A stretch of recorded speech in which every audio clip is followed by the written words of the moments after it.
Então, inicialmente eu gostaria de agradecer a presença de tantos corações amigos, queridos, nessa noite especial, e venho aqui de Santa Maria falar a todos vocês. Falo do Centro de Educação Espírita Boa Nova e ofereço meu abraço mais que carinhoso à Sociedade Espírita Fé, Amor, Caridade de Tramandaí, mas eu sei que também não atende só Tramandaí, mas todos os arredores aí nesse litoral norte maravilhoso que eu tenho muito carinho, tenho um vínculo afetivo muito grande com toda essa região.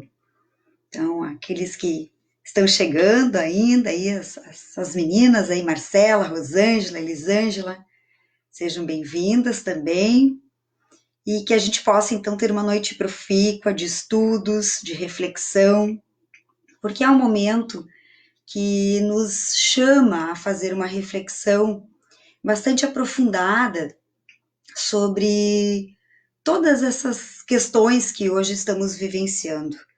E une-se ao nosso coração agora uma irmã querida que vem lá do Uruguai, coisa boa, Mirta, seja bem-vinda.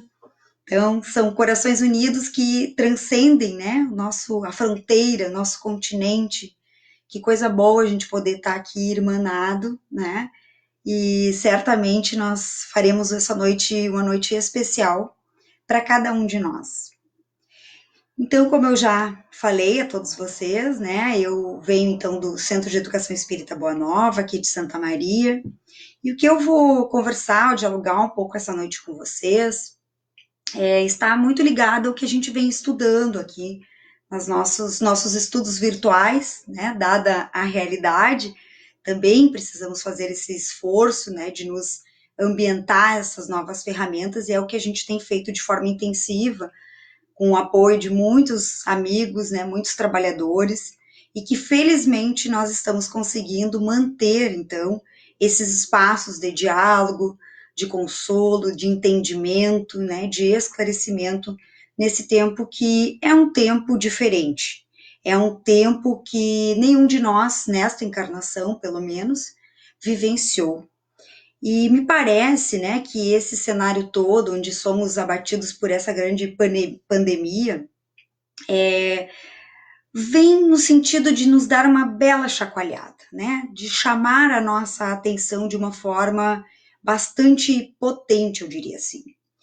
Porque essa pandemia está fazendo com que nós reflitamos todos os nossos hábitos, nos desperta também os nossos medos, coloca em xeque a nossa fé verdadeira, faz com que nós realmente possamos separar aquilo que tem valor nas nossas vidas.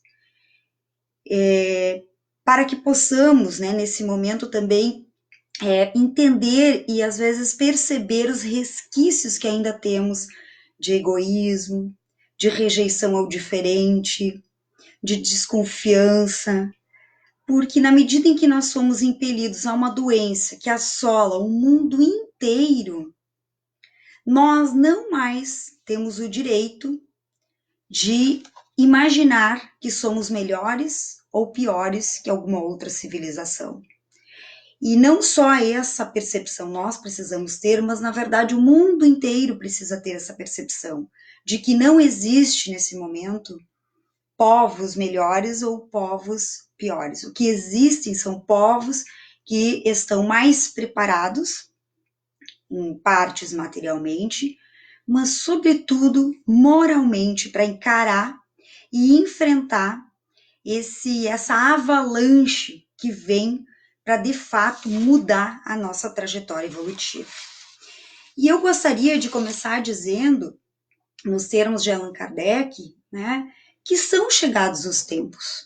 A gente pode encarar esse momento como um tempo realmente de mudança, de transformações, não só de transformações na organização geopolítica, geoeconômica, que também vai rebater, mas especialmente na organização societária, nas relações que nós postulamos e necessariamente isso vai constranger a humanidade a uma revisão dos seus padrões morais, sobretudo com relação às formas que vem compartilhando seus progressos, os seus avanços com toda a humanidade.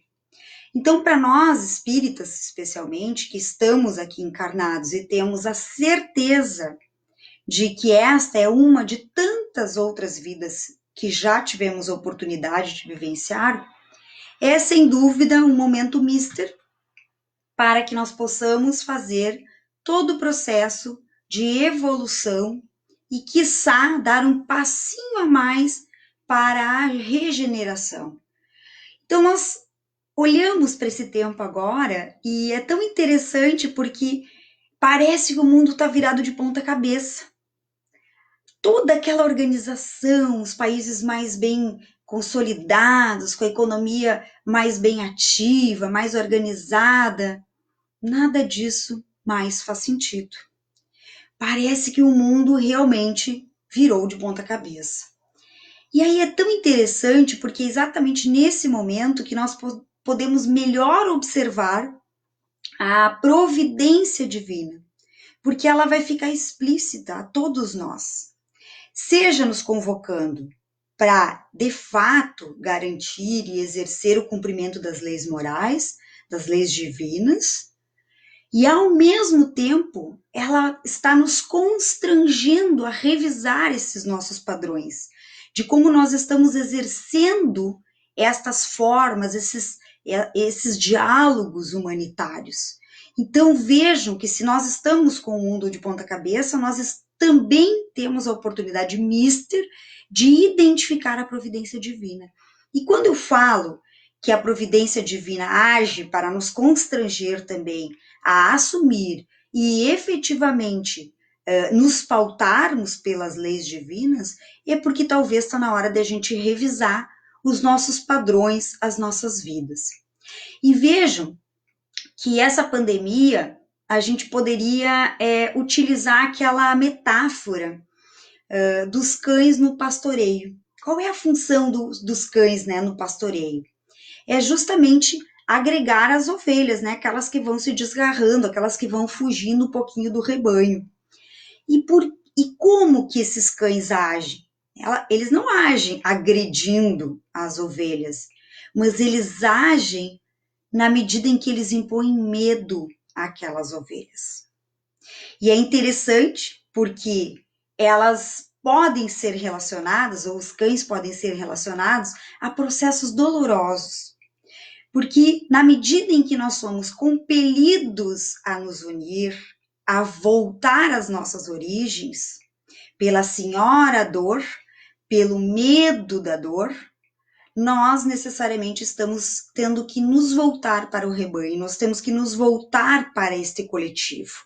Então veja que estas transformações, porque na verdade a gente sai daquilo que estava tomando um caminho distanciado do correto, do adequado, e nós somos constrangidos a ir voltando para o caminho mais ideal, no exercício das leis divinas. E é interessante porque ainda lá na Gênese, no capítulo que fala dos são chegados os tempos, vai dizer que nós sempre vamos passar por esse processo de chamamento, de chamado, de forma lenta ou de forma abrupta. O que nós estamos vendo? Nós estamos sendo aqui no Brasil, no Rio Grande do Sul, sendo chamados de forma lenta a tentar mudar os nossos padrões de vida. Desde que a gente ficou sabendo lá dos primeiros casos na China da pandemia, né, do Covid-19. Nós estamos sendo compelidos. E vejam o quão difícil é, se não sob decretos, sob muitas formas, né, até de coibir, por exemplo, as pessoas saírem de casa, de formas bastante abruptas em alguns lugares, para que as pessoas entendam que não são números, não são índices. Talvez para nós hoje ainda são números, pessoas que estão adoecidas, pessoas que estão desencarnando pelo Covid. Mas, na verdade, logo mais E aí vem as formas mais abruptas da transformação, elas deixarão de ser números, estatísticas e passarão a ser rostos conhecidos. E isso certamente vai nos dar o real sentido para que nós estamos vivendo.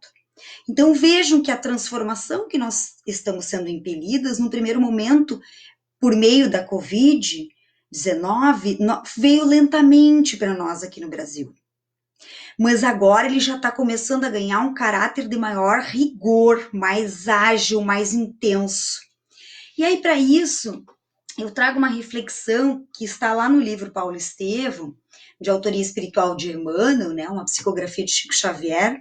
Aliás, como o Éder já sugeriu na live de sábado, né, recomendo a leitura agora nesses tempos de isolamento, de um ritmo um pouco mais lento. E ali consta algo muito interessante, né, porque é exatamente todo o processo, toda a história de transformação, luta, perdão e superação de Saulo, que vira Paulo, e de Gesiel, que depois assume a identidade de Estevão. E nesse livro, ele é tão interessante para a gente entender o momento atual, porque lá constavam, né, todos os conflitos que ainda existem hoje. A luta pela sobrevivência, pela vida digna, a forma do sistema político, as hierarquias, a dominação, a exploração, tudo isso está lá nesta obra Paulo Estevam, do jeitinho que ainda nós vemos muitos países pautando-se uns em relação aos outros.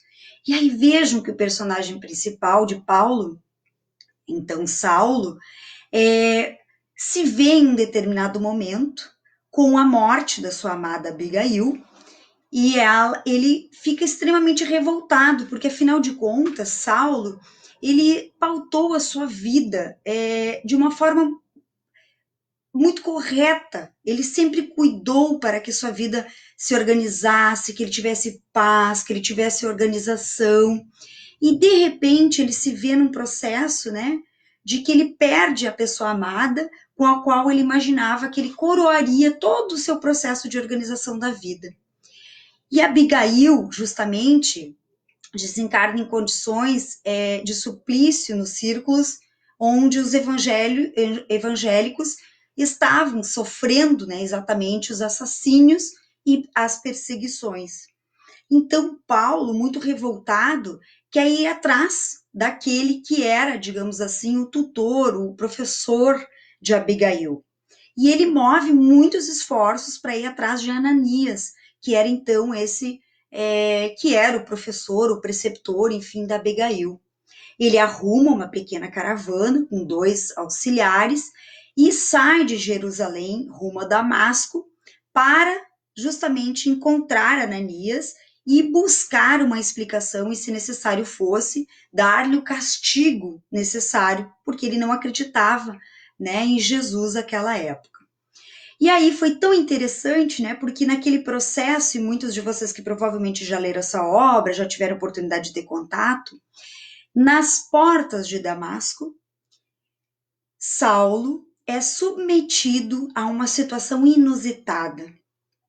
Ele sente-se tonto, perde os sentidos, cai do animal que ele estava montado, se vê ao chão completamente exaurido. Ele não entende nada daquilo, né? Ele estava atordoado, aturdido com todas aquelas cogitações que ele vinha fazendo, e ele simplesmente se vê ao chão. Não fosse isso, ele perde o ar, ele perde a visão. E ao passo que ele deixa de enxergar o mundo físico, ele, como diz no livro, tem a visão estendida, tem uma visão poderosa que passa a garantir que ele enxergue muito além do que ele até então vinha enxergando. E aí diz que a visão dilata-se ao infinito, segundo a obra Paulo Estevam. E aí ele enxerga uma luz que lhe banha os olhos deslumbrados, e no caminho que a atmosfera rasgada lhe desvenda, vê surgir a figura de um homem de majestática beleza. dando-lhe a impressão de que descia do céu ao seu encontro. Ele enxergava a túnica luminosa, os cabelos que tocavam ao ombro, a Nazarena e os olhos magnéticos. Então, Tarso, naquele momento ali, pergunta, né? Se pergunta o que estava acontecendo, ele não conseguia entender. E ele ouve então a voz do próprio Cristo, perguntando a ele: Saulo, Saulo, por que me persegues? E na verdade, naquele momento, Saulo de Tarso simplesmente entrega-se a Jesus. Eles têm um breve diálogo, mas ele ao final diz: Jesus, o que queres que eu faça? E aí a gente precisa se perguntar, né? Será que nós estamos conseguindo entender que esse momento de pandemia é um chamado também para nós, de Jesus, de Deus, para que nós possamos começar a olhar o que Deus espera de nós e não o que nós esperamos de Deus? Esse chamado é interessante, porque Jesus diz: por que me persegues? E nós há 2000 anos temos conhecimento do Cristo e ainda nós duvidamos, ainda nós não conseguimos totalmente nos entregar aquilo que é o propósito da vinda dele à Terra. E nesse momento, talvez, a gente precisa enxergar que é sim um processo mais brusco que nos chama à transformação e que vai operar, talvez, mudanças que vão ser acompanhadas e vivenciadas por nós, encarnados, que ainda temos bons anos pela frente, esperamos, né? E também para aquelas próximas futuras gerações que terão a oportunidade de talvez encontrar um mundo melhor, um mundo com melhores condições de desenvolvimento moral. Então percebam que a mudança de Saulo de Tarso ao encontrar Jesus nas portas de Damasco foi algo intenso, brusco. E nós podemos, a qualquer tempo, fazer esta mudança. Ter esse, momento, digamos assim, de atitude e de transformação. Mas tem algo interessante e que Kardec também chama atenção lá na obra Gênese, nesse item que ele fala, de que são chegados os tempos do mundo de regeneração, e ele vai chamar atenção do seguinte, de que nós não erradicamos completamente o nosso passado, nós somos um segmento, nós vamos agregar o conhecimento, e por isso nós precisamos fazer esse movimento de forma cotidiana, para ir nos transformando sob as bases do que nós já fomos. Nós não mudamos completamente e imediatamente o que nós éramos, mas nós temos a chance de hoje, sob as bases históricas que nós temos, eu das minhas últimas 4 décadas de vida, mudar, transformar-me. E aí vem um chamado, que é o chamado da nossa própria conversa da noite, né? Onde nós podemos exercer esta transformação de forma mais intensa. Onde Jesus faz o chamado de que nós deixemos de ter uma conduta de perseguição e passamos a ter uma conduta de fraternidade, de servir exatamente a nossa família. E é ali que nós podemos, exercer as regras mais importantes, como também Éder pontuou, na live do sábado. É ali que nós podemos exercer a lei áurea, que é amar a Deus sobre todas as coisas, e a todos os nossos próximos, assim como a nós mesmos. Então vejam que a família é o espaço onde a gente vai poder exercitar toda a nossa transformação moral, toda a aquisição dos nossos bens morais. E esse é o momento. Então, desde que as autoridades mundiais nos orientaram e chamaram atenção para que a gente ficasse em casa, aqueles que podem, excetuando aqueles que obrigatoriamente pela sua função de trabalho, precisam estar nos postos de trabalho, nós temos que poder imaginar que não se trata de nós nos cuidarmos somente a nós, eu como indivíduo, mas o chamado é para que eu cuide de mim e de todos aqueles que estão no meu entorno. E com isso foi adotadas as medidas de isolamento social. E como eu disse, algo que nunca havia se visto antes, pelo menos nesta encarnação de muitos de nós. Então, daqui a pouco a gente se vê que aquelas famílias que têm filhos pequenos passaram a ter que conviver com aquelas crianças, adolescentes o dia inteiro. Os idosos que eram acostumados, né, com as visitas periódicas de filhos, netos, passaram não mais a existir essas visitas. Os casais recém-casados ou aqueles já de ninho vazio, onde os filhos já constituíram suas vidas, também passaram a ter que conviver 24 horas por dia, né? Coisa que já não acontecia tanto assim. E muitas pessoas que vivem sozinhas, por opção, enfim, por uma condição objetiva de trabalho, é interessante que também foram pegas e estão e encontram-se sozinhas nos seus lares, em isolamento social. E aí vem o nosso chamado. Qual é o nosso papel? Qual é o meu papel enquanto filha, enquanto mãe? Qual é o meu papel enquanto neta, enquanto tia? É tentar fazer esse movimento de vincular a família, de cuidar da família, mesmo à distância. E aí tem uma passagem muito bonita que Emmanuel fala no livro Pão Nosso, que ele diz o seguinte: como seremos benfeitores de 100 ou 1000 pessoas se ainda não aprendemos a servir 5 ou 10 criaturas? E de quem Emmanuel se refere? Das 5 ou 10 criaturas que fazem parte da nossa família. Então vejam que o chamado talvez hoje seja nós olharmos para esta situação que estamos vivenciando de uma forma bastante enérgica, como uma oportunidade de aprendizado em todos os sentidos.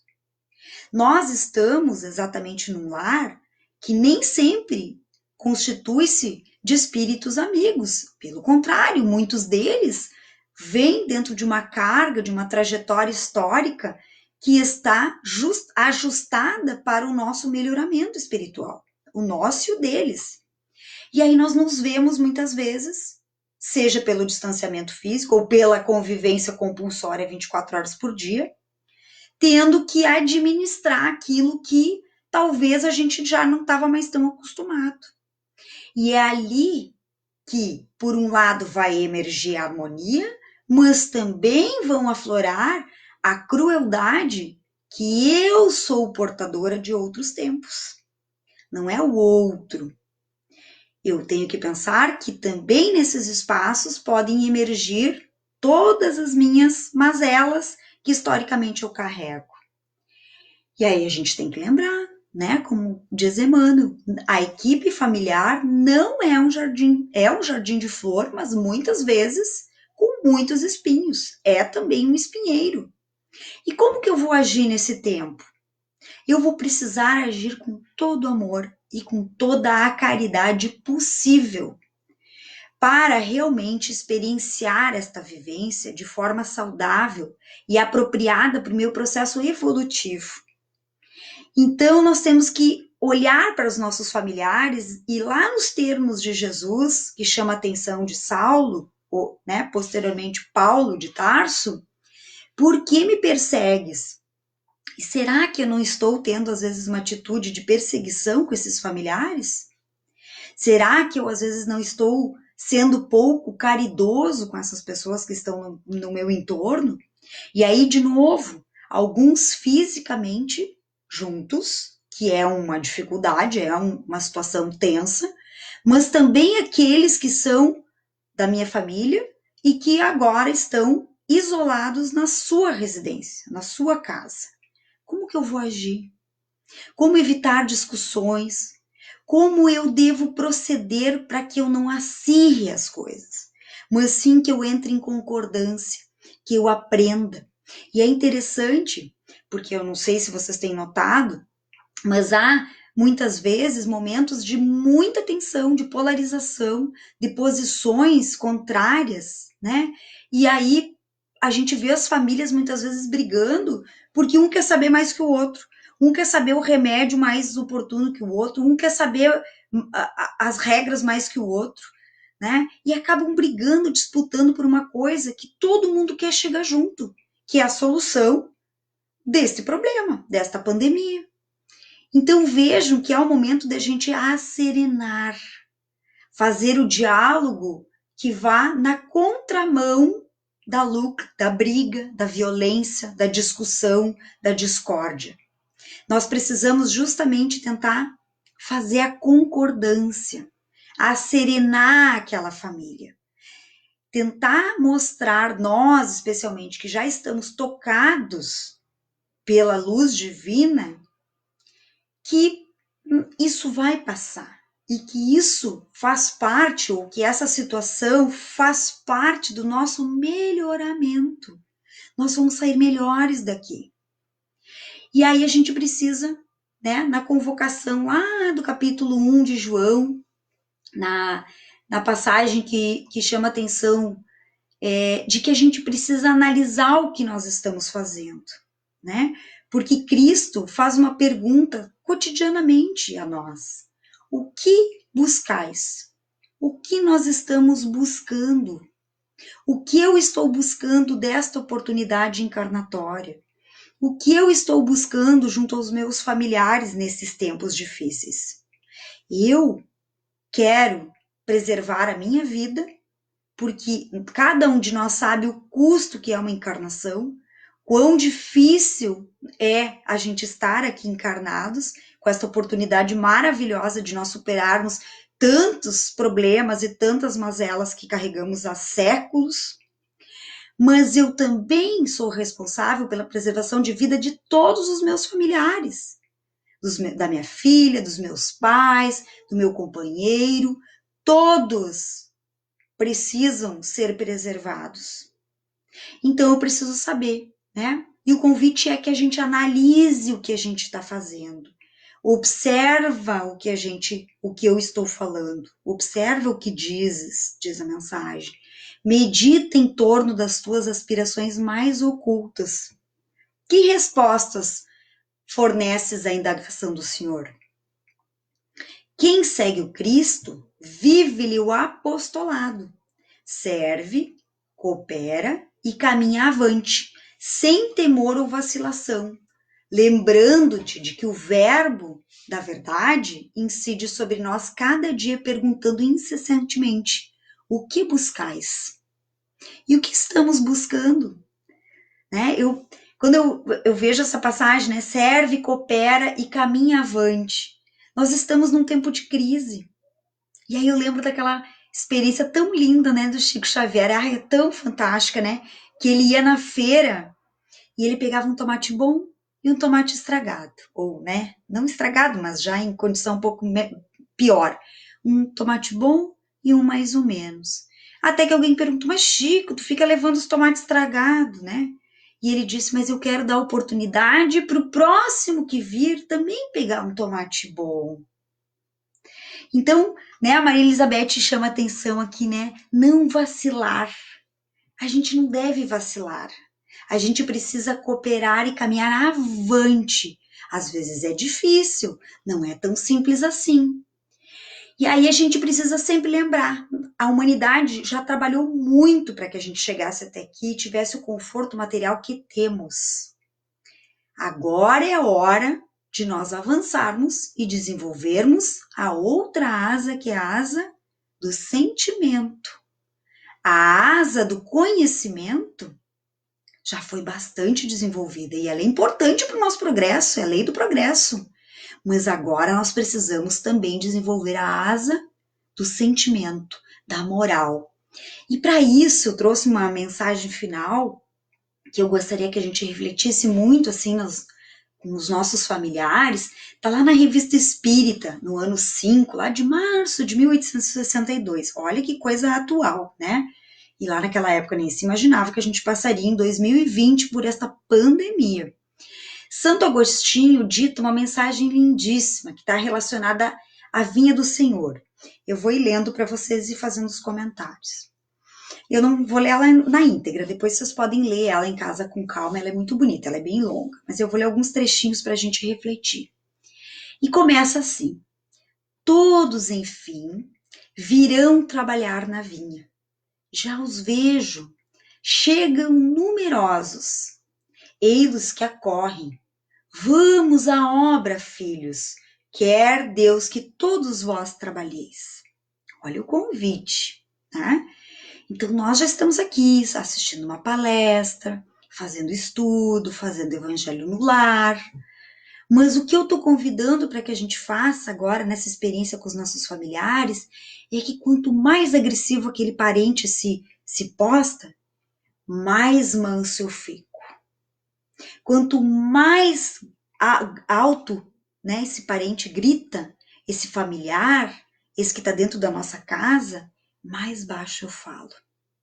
Quanto mais agressivas as postagens lá do Facebook, do Instagram, mais eu disponho a minha solicitude e não desprezo.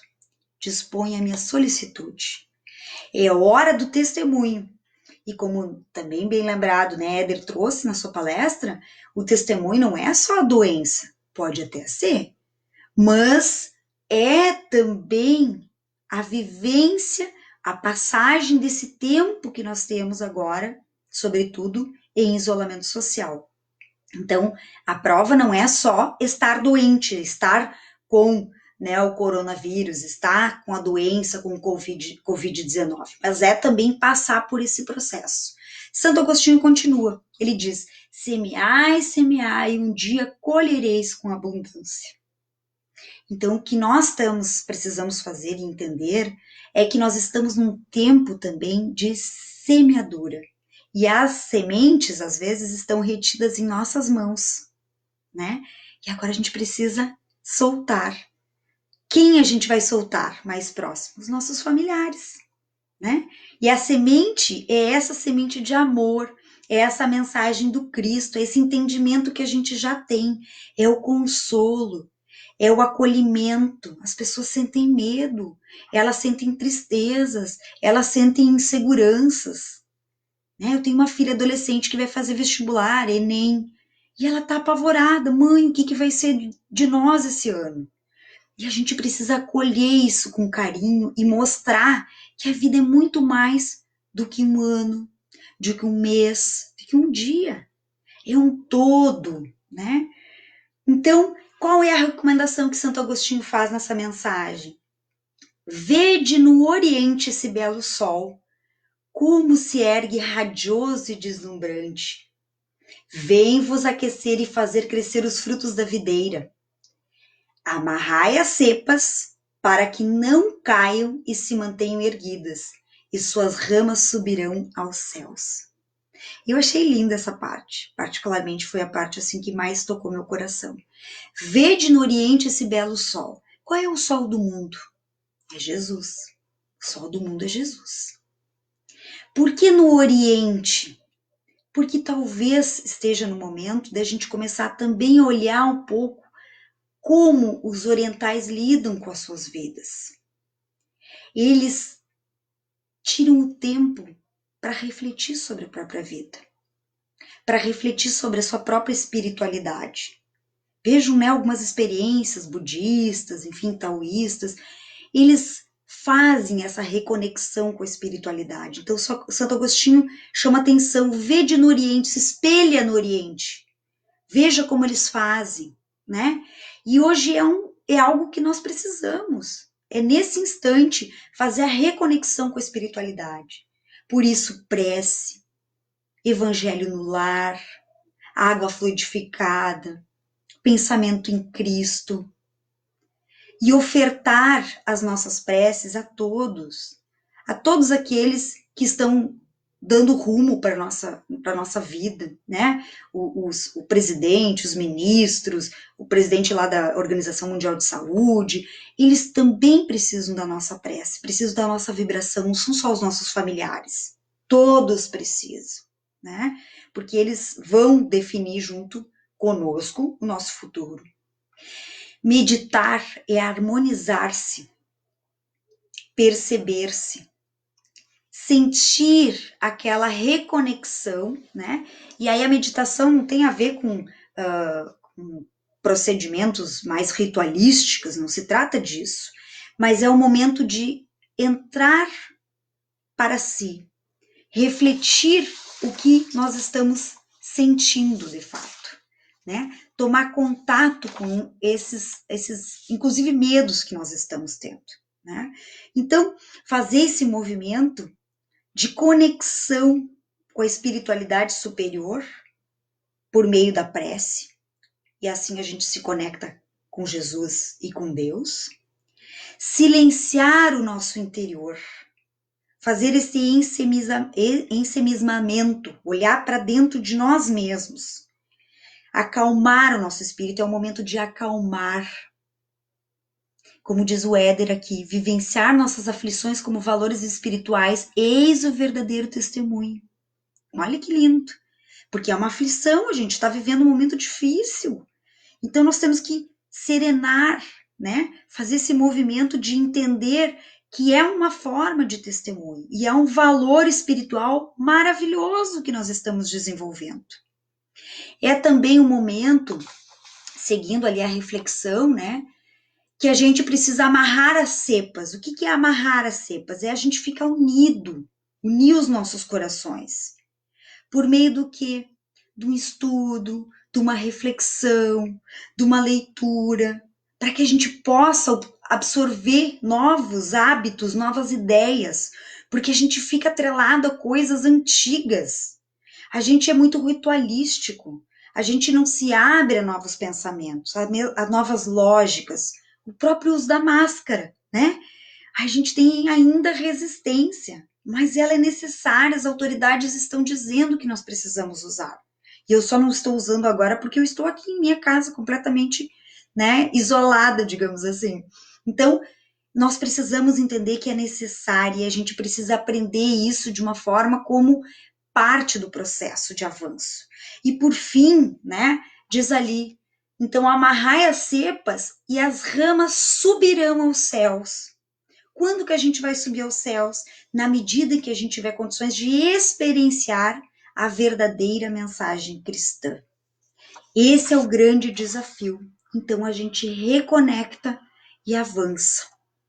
E aí, Santo Agostinho termina esta mensagem, quer dizer, eu, né, no meu recorte, termino dizendo que aí todas as nações serão reunidas numa só e mesma família e cantarão louvores ao mesmo Deus. O que a gente está vendo agora, né? Coronavírus não escolhe a cor da pele, não escolhe sexo, orientação sexual, classe social. Não escolhe nada disso, não escolheu o continente mais pobre, mais rico, assolou a todos. Então, talvez seja um momento em que as nações vão ter que se olhar diferente, parar de disputar, parar de ficar discutindo onde é a fronteira. E aí sim, nós nos colocarmos de joelhos como irmãos, que somos irmãos por parte de Deus, nosso Pai.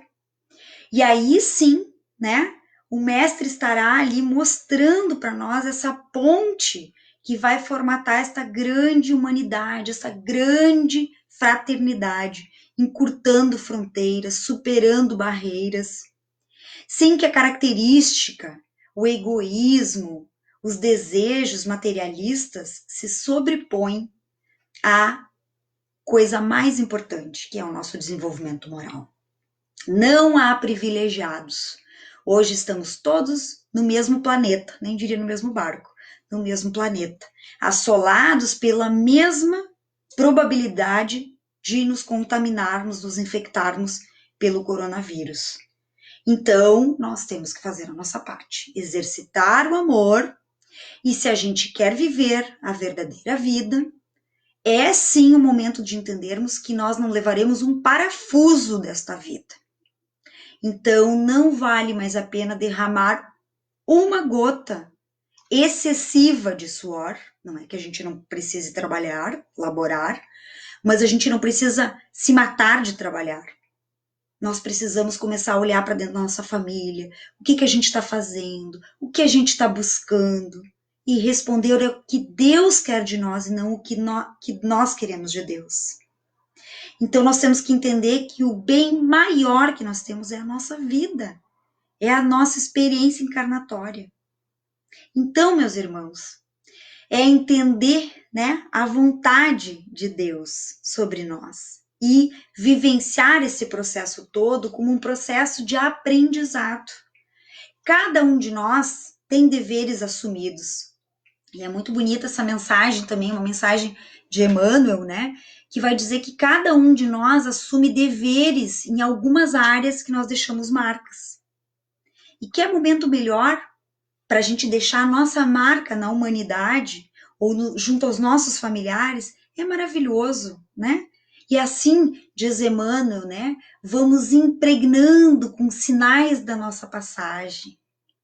Imagine o dia que nós regressarmos à espiritualidade superior e nós passamos essa fase com aprendizado, com amor, com gratidão, né?